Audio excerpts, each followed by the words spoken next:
his authority on behalf of those sinners who would have become disappointed about not being forgiven on the day of judgment.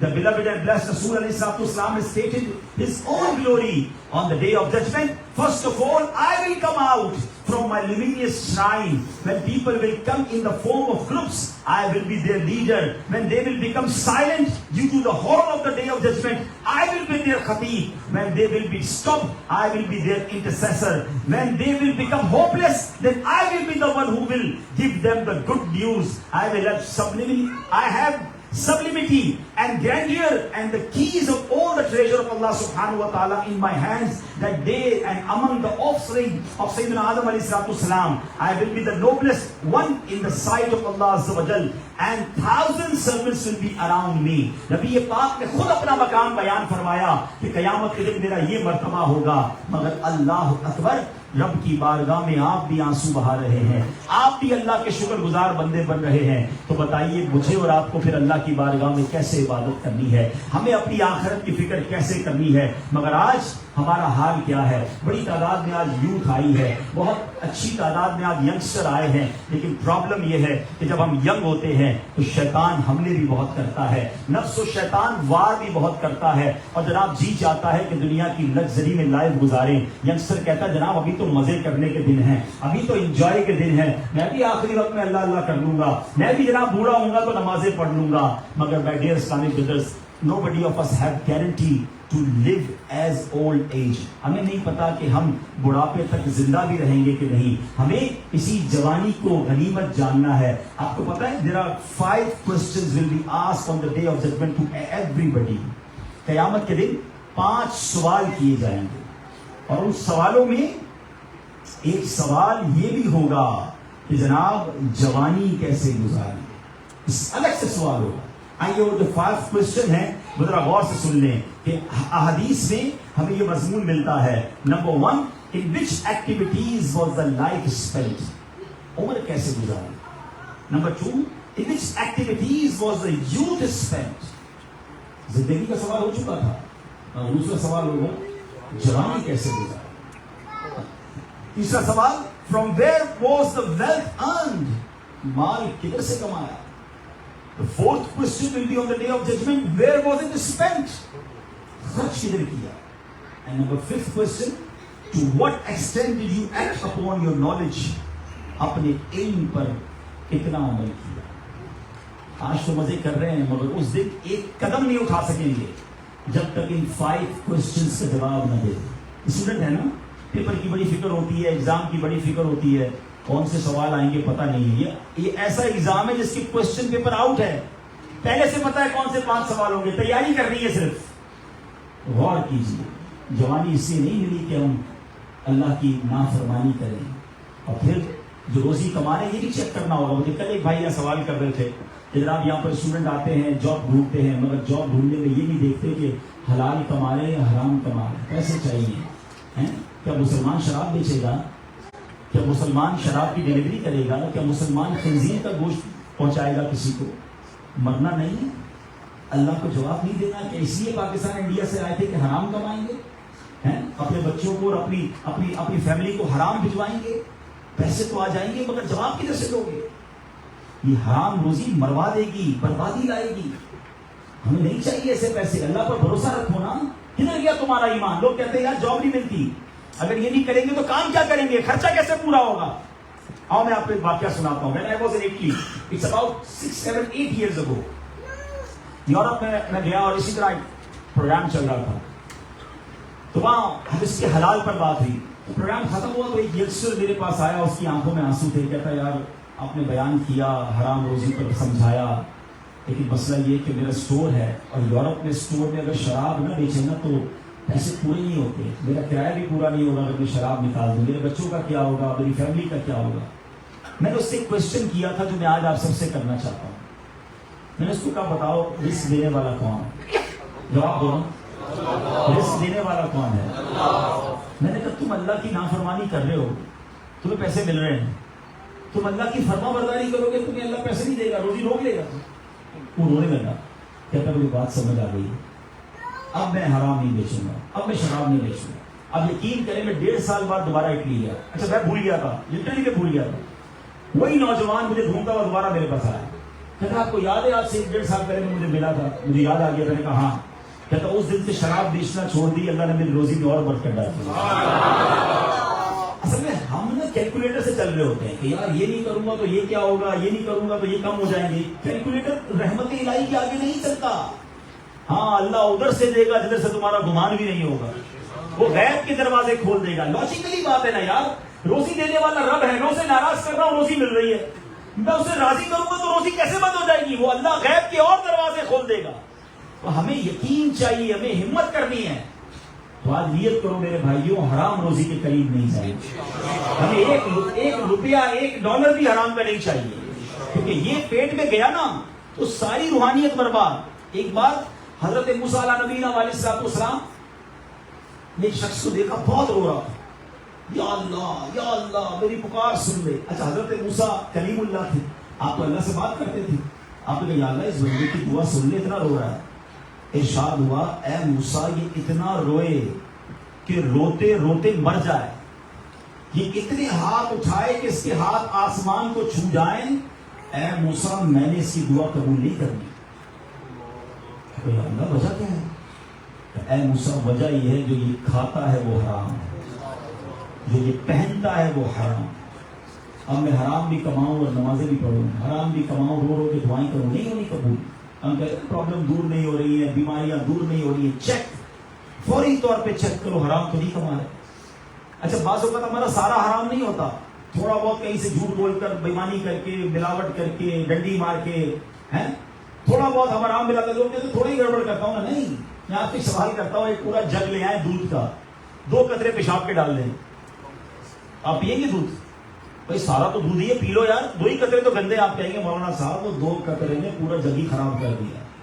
ایسے ہی ہے نا, تو یہ 2-4 قطرے بھی حرام کے آپ کی پوری روزی کو ڈیمیج کرتے. نہیں چاہیے یار, ہم مسلمان ہیں, ہمارا ایمان ہے اور اللہ بہت دے گا آپ کو.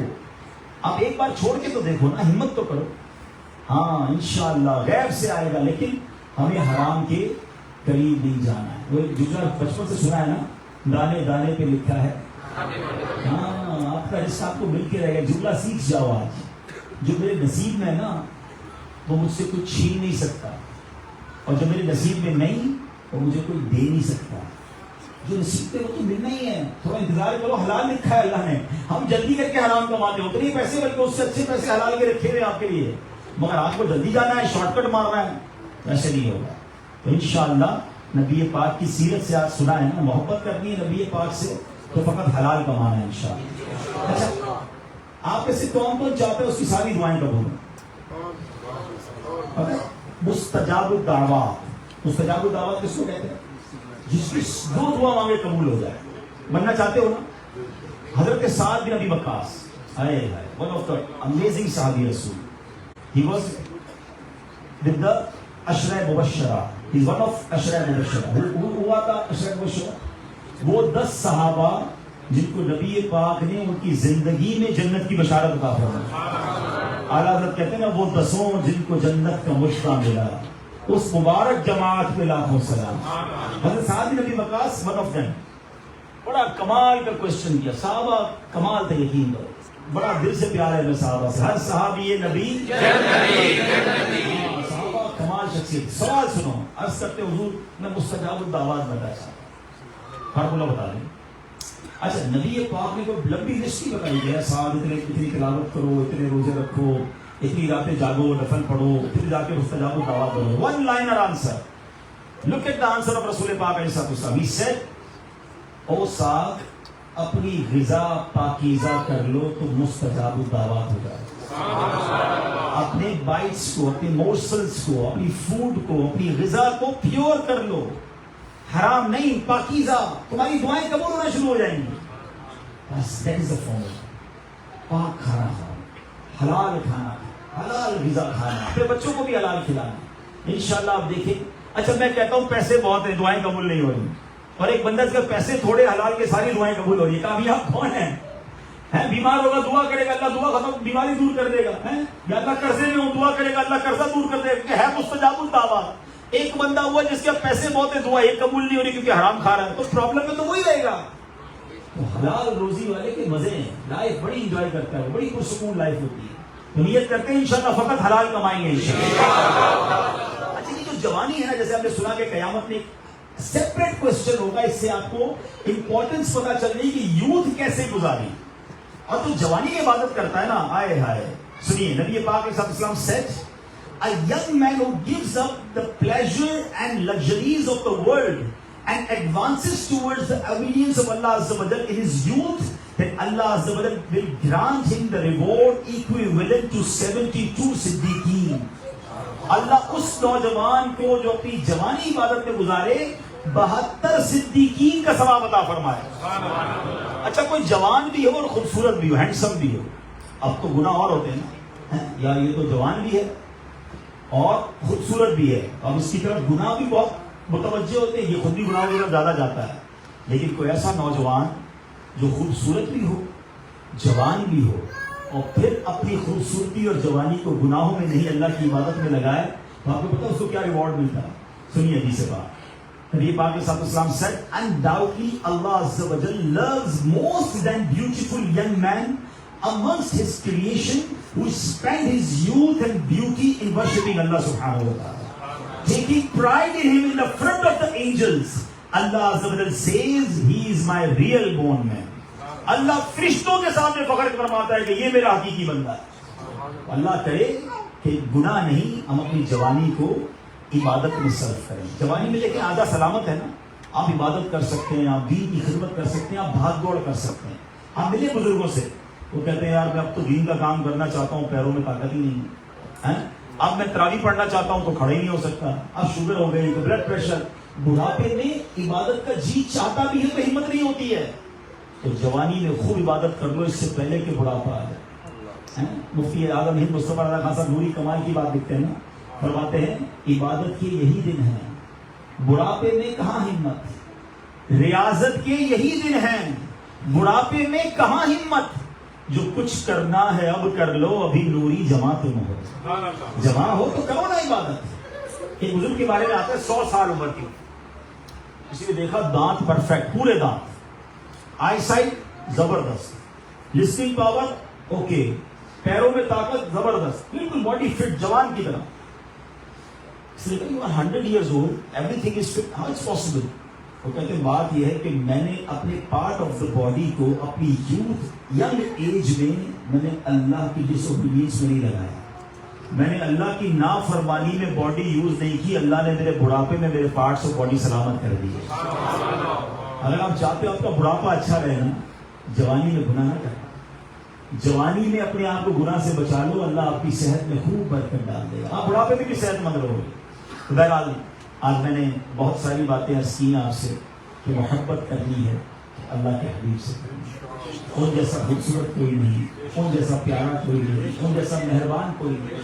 وہ ہمارے آقا ہیں جناب رسول اللہ، شان کیسے ہے تو ان سے پیار کریں. اور پیار کا تقاضا یہ ہے کہ ان کی سنتوں پر عمل کریں. جس چیز کا کہا وہ مان لو، جس کا منع کیا اس سے رک جاؤ. دوسری بات جو آج ہم نے سیکھی کہ ہم نے حرام نہیں کمانا. تیسری بات ہم نے سیکھی کہ ہم نے جوانی گناہوں میں نہیں عبادت میں گزارنی ہے. اب یہ ہے بڑا مشکل کہ جوانی بھی ہو اور بندہ گناہ بھی نہ کرے. یہ کیسے پاسبل ہے؟ یہ ایسے پاسبل ہے کہ ہم نوجوان ایسے دوست ڈھونڈیں جو جوانی میں عبادت کر رہے ہیں. ہم شرابیوں کے ساتھ رہ کے نمازی نہیں بن سکتے، ہم جواریوں کے ساتھ رہ کر اللہ کے پسندیدہ بندے نہیں بن سکتے. ہمیں اپنی کمپنی چینج کرنی ہوگی. تو آج کے اس دور میں جو دعوت اسلامی کا ماحول ہے آپ کے سامنے ہے کہ جہاں اکثریت نوجوانوں کی ہے، پوری دنیا میں نوجوان دعوت اسلامی سے وابستہ ہو رہے ہیں، الحمدللہ نمازیں پڑھ رہے ہیں، سنتوں پر عمل کر رہے ہیں، علماء بن رہے ہیں. انشاءاللہ ہم ان کے ساتھ ہو جائیں گے تو ہمیں بھی انشاءاللہ نیکیاں کرنا آسان ہو جائے گا. تو آسٹریلیا میں دعوت اسلامی کے جہاں جہاں اجتماعات ہوتے ہیں، سڈنی میں الحمدللہ ان اجتماعات میں آپ شرکت کریں. اور ماشاءاللہ گڈ نیوز یہ ہے کہ ینگسٹر کو عالم دین بنانے کا کام بھی دعوت اسلامی نے شروع کر دیا آسٹریلیا میں. دنیا بھر میں تو یہ کام ہو رہا تھا مگر الحمدللہ اب آسٹریلیا میں میلبرن میں ہم نے اسلامک یونیورسٹی بنا دی ہے، جامعۃ المدینہ، جس میں 6 ایئرز درس نظامی کورس ہے، جس میں انشاءاللہ آپ آسٹریلیا میں رہ کر بھی عالم دین بن سکتے ہیں. اچھا اس میں آپ بھی بن سکتے ہیں, آپ اپنے بچوں کو بھیج سکتے ہیں, اپنے یونگسٹر بھائی کو بھیج سکتے ہیں. وہ کہتا ہے گھر میں ایک ڈاکٹر ہونا چاہیے, خاندان میں ایک وکیل ہونا چاہیے. سچی بات یہ فیملی میں ایک عالم ہونا چاہیے. عالم کی فضیلت پتہ ہے کیا ہے؟ قیامت کے دن جب لوگ جنت میں جا رہے ہوں گے نا, علماء کو روک لیا جائے گا کہ آپ رکیے اور لوگوں کی شفاعت کیجیے, انہیں بھی جنت میں ساتھ لے جائیے. کیا پتا میرا بیٹا ہاتھ پکڑ لے, میرا بیٹا ابا جان آپ نے عالم بنایا تھا, میں بن گیا, جنت میں ساتھ چلتے ہیں. میرا بھائی میرا ہاتھ پکڑ لے, میرا دوست میرا ہاتھ پکڑ لے, میں خود عالم بن جاؤں بھائی, ہے نا. تو جس کے لیے پاسبل ہو, ہمارے جامعۃ المدینہ میں ایڈمیشن جاری ہے, ہمارے ذمہ داران سے رابطہ کریں. وہاں بورڈنگ بھی ہے, آپ کو اکوموڈیشن بھی وہاں ملے گی, اور انشاءاللہ دعا کریں اللہ وہ دن لائے کہ ہم انشاءاللہ سڈنی میں بھی جامعۃ المدینہ بنائیں گے انشاءاللہ. اور جو بیزی ہیں, دل کو چاہتا ہے یار درس نظامی کروں, میں بھی عالم دین بن جاؤں, اتنی فضیلت ہے, تو پھر دعوت اسلامی کا ایک شعبہ ہے QuranTeacher.net. آپ اس کو سیو کر لیں اپنے موبائل میں, یہ ویب سائٹ ہے QuranTeacher.net. اس ویب سائٹ پر 30 کے قریب آن لائن کورسز اویلیبل ہیں. آپ اپنی مرضی کے ٹائم کے مطابق, آپ کو اگر قرآن پڑھنا ہے, اپنے مخارج ٹھیک کرنے ہیں, آپ نے تفسیر قرآن پڑھنا ہے, ترجمہ قرآن پڑھنا ہے, آپ کو نبی پاک کی سیرت پڑھنی ہے, اچھا پھر آپ درس نظامی کرنا چاہتے ہیں, یہ سارے کورسز اویلیبل ہیں اور یہ سب آن لائن اویلیبل ہیں. آپ جب چاہیں اپنی کلاس بک کریں. 1-to-1 قاری صاحب آپ کے ٹیچر آپ کو آن لائن ہوں گے اور آپ کو انشاءاللہ قرآن پڑھائیں گے, آپ کو درس نظامی پڑھائیں گے. آپ کے بچے اردو نہیں جانتے, انگلش جانتے ہیں, وہ انگلش میں پڑھائیں گے. آپ کی گھر کی بہنیں پڑھنا چاہتی ہیں تو پاکستان سے آن لائن اسلامی بہنیں ہو کر آپ کے گھر کی اسلامی بہنوں کو پڑھائیں گے. دعوت اسلامی نے علم دین, تفسیر قرآن, درس نظامی, یہ سارے علوم اتنے آسان کر دیے ہیں کہ ہمارے فنگر ٹپس پر ہمارے ٹائم کے مطابق ہیں. اگر پھر بھی ہم نہ سیکھیں تو پھر یہ ہمارا قصور ہے. اللہ پاک ہم سب کو عمل کرنے کی توفیق عطا فرمائے, آج کے اجتماع کی برکتیں نصیب فرمائے. آپ سب آئے, میں آپ سب کا شکریہ ادا کرتا ہوں, مگر یہ آج صرف نہ آئیں, اب آتے رہا. دعوت اسلامی آپ کی ہے, آپ آتے رہیں, مل جل کر انشاءاللہ ہم سنتوں کی خدمت کریں گے انشاءاللہ. صلوا علی الحبیب.